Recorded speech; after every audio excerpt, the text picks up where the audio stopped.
Job done in the EFL Cup round 3, guys. Arsenal 2, Port Vale 0, away at Port Vale, guys. We're going to be doing a little match reaction here, guys, because I'm not going to lie. I know the scoreline was good, and we did get the job done pretty comfortably in the end, but there was more than meets the eye with the scoreline. I know people that didn't watch may think, oh, light work, easy, dead. No, there was some moments in this game to pick out, guys. So if you are new to the channel, please consider hitting the subscribe button and hit the like. We cover all leagues, all sorts of clubs on this channel, so go check out the content. The links are in the description to my TikTok as well. Go follow that. But guys, I'm not gonna lie, this game started off very convincingly from Arsenal. Away at Port Vale, we knew it's not going to be an easy atmosphere. A lot of allocation to our away fans, though. There were like 3,000, but 16,000 fans. A lot of Port Vale supporters. Obviously, this is like the biggest game, one of the biggest games in their history against Arsenal at home. And yeah, they did set up in a 3-5-2, guys. So quite defensive, as you'd expect. They want to keep us out. And in the first half, I was really convinced with our performance, man. We controlled the play. It was total domination, as you'd expect, and as it should be.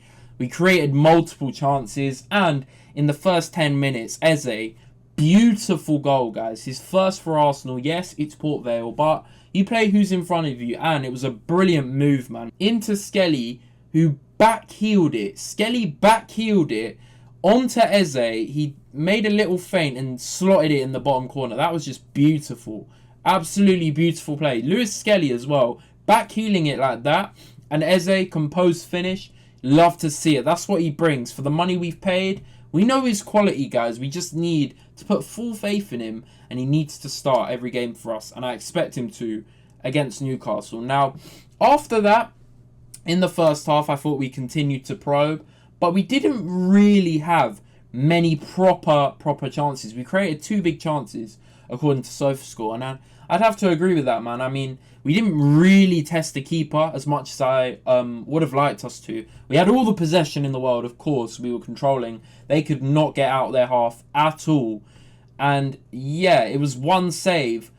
Surprisingly, for obviously them, they only made 1 keeper save in that first half. So we didn't really test the keeper. 5 shots on goal. I thought individually, performance-wise, I thought there was nothing like bad about our first half performance, but we didn't really have the cutting edge. It was good to see guys like Ben White playing this game, Kepa, and I know a lot of people were getting on to Arteta for the lineup, saying, why the hell is Bukayo Saka playing in a game like this? And I agree with that, but at the same time, guys, a big game at the weekend. He's been injured. He's just come back from injury. Came on against City at half-time.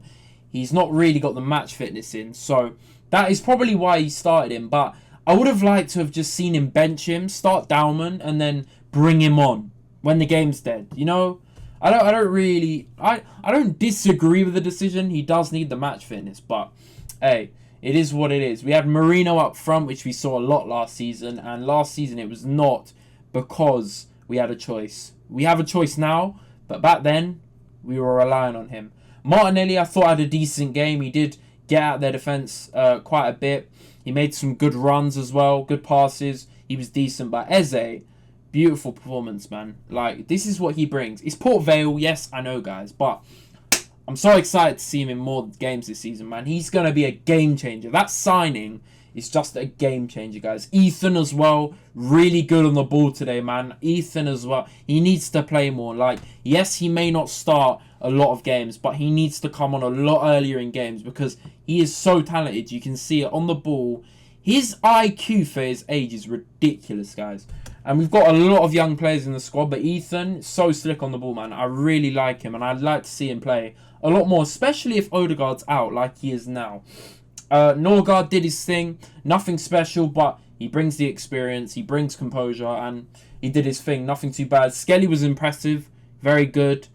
He won a lot of fouls, as he does. Physically, really imposing as well. Mosquera, Saliba, generals. I mean, Mosquera, what a signing. I know he made a little mistake with a pass that got intercepted, but apart from that, brilliant. White didn't really do too much. I thought Saliba was great. That pass for the second goal, beautiful. And Kepa barely got tested, man. Like, he literally didn't have to do anything. The front three, Saka just coming back from injury.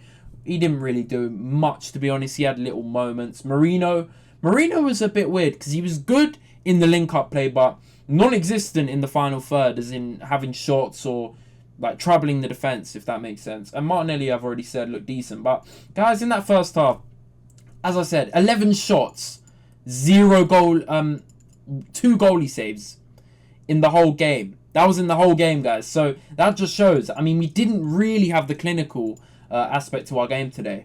I mean, in that first half, 5 shots and 1 save from them. It's not good enough. We had 400 passes, though. 4 times the amount of passes. And obviously, you're going to have that. But, yeah, the first half, I thought we did have a lot of the ball. We dominated, but we didn't really make the possession count. We could have scored a few goals, but we only scored 1. Now, the second half is where things got worrying, guys. Now, this was very worrying because we had even more possession, guys. Bear that in mind. 84% possession in that second half. It was crazy, but we started slowly and we kind of let Port Vale get themselves mentally not back into the game, but they believed they had a chance. And they had a little spell in that first 15 minutes of the first half where they were getting the ball and the fans were behind them and they looked like they were going to like cross the ball in, and they were winning headers as well, aerially. They were imposing us and they had their moments, man. They didn't test our keeper at all, but they had that belief that they would score and they could possibly create chances in that little possession percentage. But yeah, we didn't really do anything. No big chances for either team. 6 shots, and they only made 1 save again. Like, yes, Kepa had no saves to make, but we didn't really do well. Like, that second half was poor, guys. For our standards, especially against Port Vale, with the greatest respect, they're League One. I believe they're 20th place as well. But yeah, we were poor in that second half, guys. We were very poor. It was just so boring to watch as well. It was really boring, man. We were just passing the ball around, not really doing anything with it. I mean, all the momentum was with us, but they had these little bits. Like Port Vale, way better in the second half. Yes, they had less possession, but they made their little possession count at times. They had their little bits where they had the long throws. They were winning headers, and the fans were behind them, man. They got some shots off, but we blocked most of them. Didn't really have to make any saves whatsoever. 4 corners, didn't do much from them. But yeah, guys, that final, especially 10 minutes, it looked like they kept winning the ball. We were very sloppy in possession in that 10 minutes. We'd win it back eventually, but we gave them a few ways in. Like, we gave the ball away, and they were able to get forward and possibly cause damage, but luckily they didn't. Now, the most worrying thing, I think, from this game, guys, is obviously I'm so glad he took off Saka in the 60th minute. I think he should have done it at half-time. Dalman came on, looked bright in spells. Absolutely superb talent, man. 16 years old now. It's crazy, man. Only just. That first time pass he played into Victor Gyökeres when he came on was beautiful. It's the service Gyökeres has been crying out for in all these big games when he's not getting any balls played into him. We need to learn from Max there, man, because that was a beautiful pass. And if it wasn't for the defender, it would have been another goal. But yeah, brilliant from Max Dalman to play that ball. First time in behind the space. Yes, it's at Port Vale, and there's not as much space in the Prem, but the balls are on. They are on, guys. And Gyökeres is making those runs. I see it in the big games. I mean, just not finding it or not risking the pass. I don't know why that is. Gabriel had to come on in the 70th minute. Ben White, don't think he had any problems, but we had to bring in Gabriel to solidify that back line at 1-0 up at Port Vale. And we had to bring Gyökeres in a day after his Ballon d'Or ceremony. That's mad. In the 70th minute to kill the game off. I get it, though. I do get it. I'm not going to sit here and stir. Like, it was expected. Declan Rice on for Eze as well. Eze, I think he should have come off a bit earlier because I hope he plays against Newcastle. And Trossard, the final sub for Martinelli, to kill the game off again. And I thought that second goal was superb. Big up Trossard, man. He gets a lot of critics. I'm not really one of them. I get the whole wage thing. Why did we increase them? And when he's 30 and all that. But he's a quality player, man. He's done it for us in the biggest occasions, off the bench, and even when starting at times. He's very clinical, guys. He's probably our most clinical player in the big occasion. I mean, we haven't seen too much of Gyökeres yet in the big games. But Trossard is very reliable off the bench, man. And he did it again. I mean, the pass from Saliba, the switch is superb. Amazing switch of play from Saliba. Touchdown perfectly from Trossard.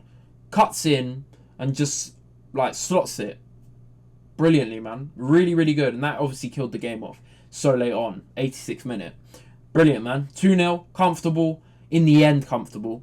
And, yeah, we're through to the next round, guys. We don't know who we've got yet. But I hope it's not one of the big teams. We need to fix up in these cups. We need to start taking them serious. And now we've got the depth to do it, guys. Because before, we didn't really have any depth. I'm going to be honest. I mean, we had to play Saka in pretty much every game. So I really hope this injury thing is not long term with him. Because he's such a good player, man. I just hate seeing him go down like this. But, yeah. On to Newcastle. Massive game, guys. We will be there because we haven't won there in 2 years. Since Odegaard was sensational. He's not going to be there, obviously. But with the lineup, I expect us to... We could go physical, honestly, with Marino. But I just don't want to see that midfield ever again, guys. I'm going to be honest. That Marino, Rice, Supermendy, not for me, guys. From what we've seen, especially against City. I want us to go for it. I get it, St. James's Park. But we've got to go for the win, guys. We've got to, man. We've got the quality to beat them. I get the intense atmosphere St. James's Park, but look what Barca did. I'm not comparing us to Barca, by the way. I'm just saying. That's the blueprint. Soak up the pressure, make some saves, defend, and then go for it. Take your chances. We need big performances from our big players, and that's what we should get, hopefully. But yeah, guys, let me know what you thought of this game down below. What you think of our next opponent in the next round. Once this video's out, it's probably announced. Let me know what you think, guys. But it's been Jay-Z Knows Ball. Hit the subscribe button, hit the like. Check out my socials down below. And peace out, guys. Take care.